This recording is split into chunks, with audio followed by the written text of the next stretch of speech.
Hello mga ka-Julogs, update pala natin yung bagong swimming pool dito sa Santo Niño May Kawayan din. Dito pala yan sa amin guys, ang swimming pool na to. Ang nakaraan palang buwan na ito ay pinasara nila dahil ewan ko, may pagkukulang na siguro na kaya pinasara lang muna nila.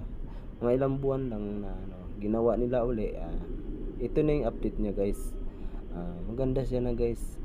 At sulit yung bayad nyo dito, kumpleto na siya. May pasyalan ng bata, may swimming pool ng pambata, lahat, may palaruan. Sulit yung bayad nyo dito guys, legit talagang nyo dito. Pero wala pa naman ang hindi pa siya nagbukas, ginagawa pa lang ngayon sa ngayon. Ito pala yung update niya ngayon, nang ginagawa pa lang. Siguro pag matapos siguro, marami ng maliligo siguro pag magbukas na ito. Kaya kayo guys, punta na kayo dito sa May Kawayan, Bulacan. Ay sulit na sulit yung nyo dito sa pag punta nyo dito. Hindi kayo